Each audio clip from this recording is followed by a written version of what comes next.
Alors l'Éternel dit à Moïse et à Aaron, parce que vous n'avez pas cru en moi pour me sanctifier aux yeux des enfants d'Israël, vous ne ferez point entrer cette assemblée dans le pays que je le lui donne.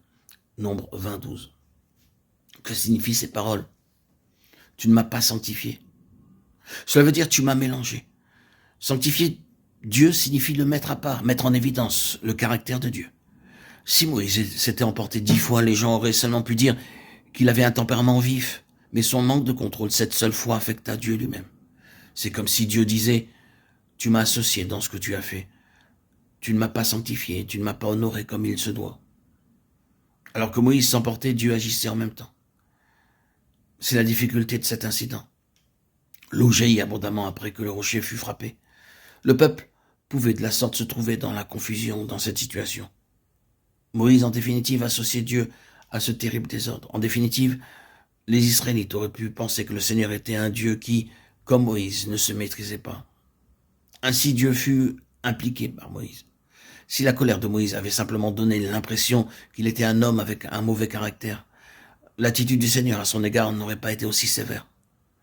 Mais le fait qu'il accomplissait un miracle par la puissance de Dieu alors que le rocher était frappé avec colère par Moïse, ceci aurait pu facilement conduire le peuple à conclure que ce Dieu qui leur donnait de l'eau était aussi ce Dieu qui en même temps les réprimandait avec colère.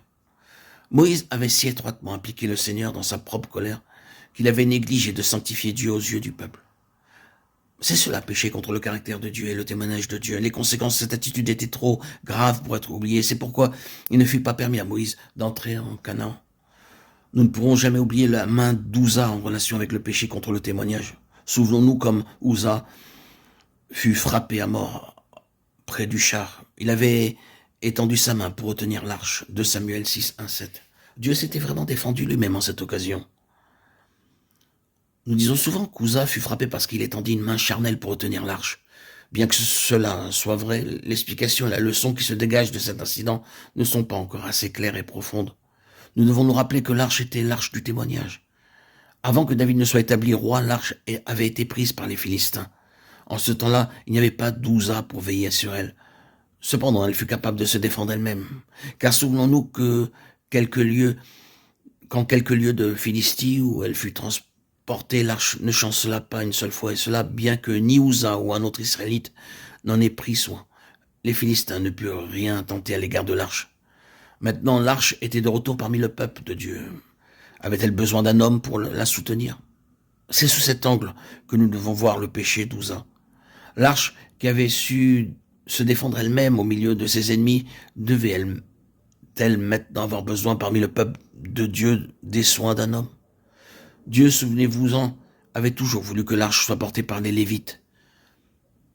Mais les Israélites, dans cette occasion, l'avaient placée sur un char à bœufs.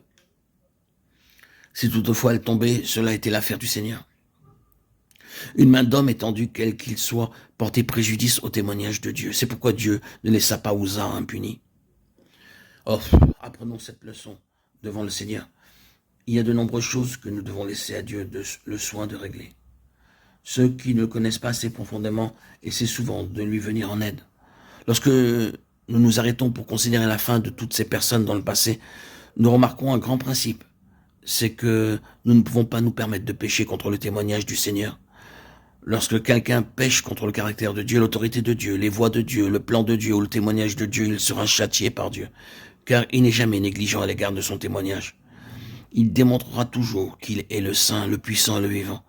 À cause de cela, puissons-nous être saisis d'une crainte respectueuse devant lui et ne jamais faire quelque chose à la légère.